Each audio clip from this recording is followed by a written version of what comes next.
So the story is based on a short story by your brother.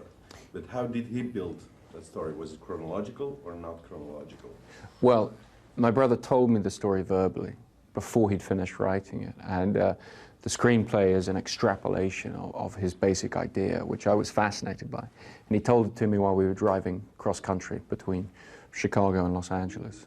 And we both decided right away that by far the most interesting way of approaching that concept was subjectively, to tell the story in the first person. So he went off to write his short story. I went off to write the screenplay. And my solution to telling the story subjectively was to deny the audience the same information that the protagonist is denied. And my approach to doing that was to effectively tell the story backwards. That way, when we meet a character, we don't know, just like the protagonist, how he's met that person, whether he's even met that person before, or whether or not they should be trusted, that kind of thing. So the story is basically told backwards. It's basically told as a series of flashbacks that go further and further back in time. What's similar to my brother's story, as he finally finished it, it's being published next month, actually, in Esquire magazine in the States. And the similarity in structure is that both the film and the short story deal with repetition and internal echoes. And also, they both alternate between the objective and the subjective. So in the screenplay, what I did is I said, I need a way of breaking up the flashbacks so that we separate the scenes in our mind and feel this progression further and further back in time. So what I did is I alternated between these color sequences that are intensely subjective. Everything in the color sequences is from Leonard's point of view. We're always in his head, at least to begin with. We alternate with these black and white sequences that, at least to begin with, are objective. They're presented a little bit more in a filmy way. It's black and white, it's grainy. The shots are sometimes overhead, a little bit more distance. It's a more objective view. We don't hear the voice at the other end of the telephone. We're not really in his head. The voiceovers in the color sequence and the black and white sequence are very different. In the color sequence, it's the voice of the mind. It's the first person. It's very much his thoughts as he's thinking them. In the black and white scenes, they sound a bit like interview grabs. You know, a bit like this kind of interview, edited and laid over pictures of him in this room going about his life. So I wanted to introduce this almost documentary style element at the beginning of the film to give the audience a little bit of information, objective information about how this guy lives his life and what he thinks, and to break up these scenes. So the black and white sequences, the chronology is forward. They run forward in time, as we realize as we go further and further along the film. As the film progresses, the color sequences become a little bit less intensely subjective. I think towards the end of the film, we really start to step outside his head a little bit and start to question some of the things we've been told about this character, or some of the things he's told us himself. The black and white scenes, on the other hand, as the movie progresses, they become less and less objective. We start to get more and more into his head as he exists in this motel room. And in fact, then the black and white and the color scenes actually meet towards the end of the movie. And I think these two perspectives, the objective and the subjective, the backwards running narrative and the forwards running narrative, they actually meet at what is the end of the movie. Chronologically, I guess you could call it the middle of the movie. Just to... Can you draw the line between the black and white scenes and the... No, Sure. if you just put it like, okay, you get these, let's say the classic 3 acts, and then you have the color, and then a line for the black and white, and then the flashbacks and All right, let's have a go. Okay. It's confusing because I don't think pictorially, diagrammatically. So, okay, what do you have? You have the beginning of the film here. What's the best way to draw it? The best way to draw it is as a hairpin, like that. That's basically the end of the movie. This stuff is the black and white stuff. This is color. And this is running backwards as a series of jumps. And what we do is we cut between the two the whole way through. So we alternate scene here, scene there, scene there, scene there, scene there, scene there, and they meet towards the end of the film. But then within this, you have flashbacks to a different timeline, which is actually even earlier, somewhere around there.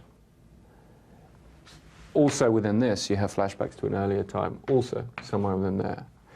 So I guess you could use the hairpin shape to represent the bulk of the film, with the black and white, with the color, meeting in the last reel, the end of the film being sort of there-ish, after it turns into color and kind of leads us into the beginning of that preceding scene.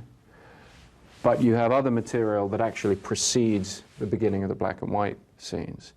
And the gap between the beginning of the black and white scenes and this long-term memory stuff, some of which is color, some of which is black and white, that gap is unspecified. The lead character, because of his particular condition, he can never know how long that's been. He's cut loose in time, effectively. So we never wanted to specify for the audience. We imply a length of time to it, because it's the time in which he's had these tattoos put on, he's been living this life, and so forth. So that gap, to me, is where the most interesting ambiguity of the film is, at the end. You know, we never wanted to step fully outside his head and, you know, specify too many of these things in terms of an objective reality. Because to me, one of the interesting things about the film and what we were trying to do is essentially present an idea of the tension between our subjective view of the world, the subjective way in which we have to experience life, and then our faith in an objective reality beyond that. And most movies present a quite comfortable universe where we're given an objective truth that we don't get in everyday life. That's one of the reasons we go to the movies. This film, we didn't want to do that. We didn't want to step outside his head. We wanted to present the audience with that problem, effectively, and say, he can't ever get outside his head and recognize what the objective truth is. So I think the audience at the end of the film is left to make certain of the same judgments that he is. They're invited to believe or disbelieve certain elements of what is supposed to have happened in his life, much as he is. And I think the way that we try and focus on this end of the film and making that as extreme as possible is by taking this subjective view and this objective view and effectively having them meet at the end, so that what we achieve is still subjective, but with enough objective information built into it that we start to question the point of view that we've been given for the whole film. So that's about it. But film is written, of course, if you have the flashbacks and the story. Where do you choose the moment to build it in this hairpin structure? Well, within the hairpin structure, we have different elements of his past life that we want to introduce. And the way we divided them is that certain of them are presented in black and white, and those are the ones that relate to a parallel story that runs parallel to his life, that is the story of another character who has the same condition. And that is all presented chronologically and cuts into the black and white scenes, not into the color scenes. The memories of his longer-term life, his own life, the life within his own head, therefore also to me, you know, the subjective experience, these sort of memories of his wife, these images of his wife, are all shot in color and are all presented in the color sequences, not in the black and white sequences. So we keep those separate. But as you may have noticed towards the end of the movie, there is a certain amount of joining of these images and confusion of these images. And some of the things we've only seen in color are presented in black and white and vice versa. So certainly, once again, we're trying to basically merge the subjective and the objective, the memory versus the sort of narrative that he has in his head of this other character. So the other thing we wind up doing in the end in terms of the way in which we mix images and reinterpret images is to suggest the complex relationship between imagination and memory. And we see him towards the end. We present certain images that we've seen from his past life within a different context. And in a different context, they have a slightly different meaning. And I think the suggestion there is that he, like all of us, is able to manipulate the meanings of certain memories or manipulate his own interpretations of certain memories according to his present circumstance. Could you say that every time you interrupt the movie for a black and white scene, that the color parts are scenes, complete scenes, separated? Yes. The way in which we cut between these two things is we'll take a color scene, and then we'll cut to a black and white scene that's shorter in length, and then we come back to the color scene, and we basically, as these are going essentially backwards in time, we're sort of leapfrogging, and we wind up repeating the beginning of a scene at the end of another scene, and vice versa. And in that way, we use repetitions of certain parts of scenes to clue the audience into where they are chronologically. So essentially what we're always doing is we're beginning every scene with something of a cliffhanger, something of an unusual situation or a memorable image. And then in a later scene, we're explaining how that situation has been arrived at. And that's the rhythm of the film over the entire course of the movie. So it's in a way taking a familiar cinematic rhythm, you know, the rhythm of the cliffhanger or the question and then the answer, and it's presenting that as an alternating rhythm the whole way through the film. And the black and white, and let's say the black and white parts, if you put them together, can you say this is a sequence, one sequence? Yeah, the black and white stuff is all derived from a forward-running sequence.